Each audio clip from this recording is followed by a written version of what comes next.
because it's very hard, after lunch when you have this long session. But thank you so much for having me again here in China.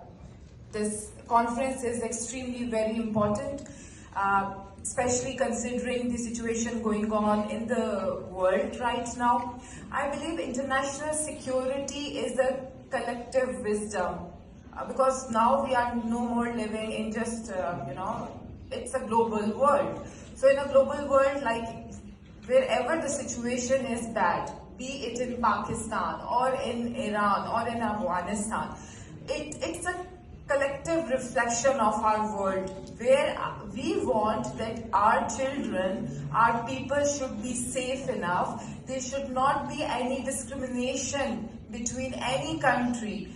In fact, we should all have all the rights to live in a secure environment. But unfortunately, since since last 20 years, I've seen, as I got adult, situation in Afghanistan.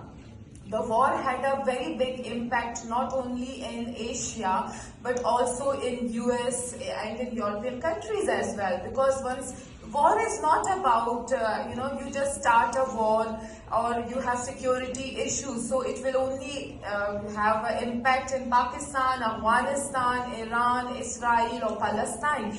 It has a very greater impact in the world.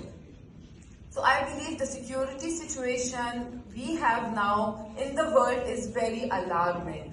And what I believe that we have not learned from our past mistakes, because there is we always go and think of before there is lack of dialogues going on. Like if I for example quote you with India and Pakistan issue. Whenever Pakistan wants to initiate any dialogue, we don't listen or receive a positive response from Indian side. Though we have written tons of books, we have intellectuals, we have think tanks, we have now army think tanks, the universities providing all the information and the research, but we have not seen that research to be implemented. Yes, we do talk about that, in this world, this is a global village now, we want to have peace, but collectively, every country has its own goals. So I believe at some point, we are more conservative when it comes to our interest than to the interest of the world. So the situation is alarming and we have to work on that situation to fix it. China is a very big example for us. China always come forward and want to be part of the dialogue if the two countries are not having good relationships. So I believe that dialogues are important.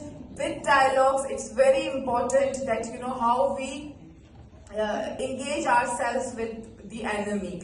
And we should not have any enemies. Our history is full with wars, killing.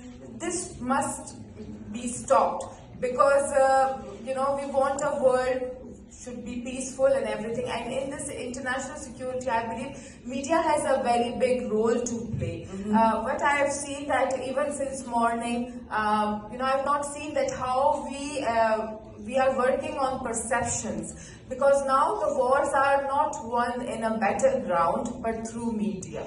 So what we could see even now in Israel and Palestine conflict, you could see that the Western media is reporting different things, and the local media in Palestine is giving a different happening. So it's very important how we engage media. The security of the journalists are also very important.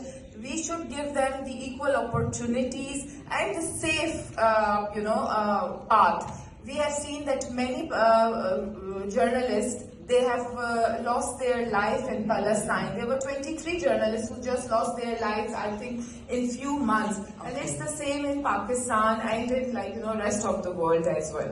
Thank you very much, because we only have 2 to 3 minutes for everyone for the first round.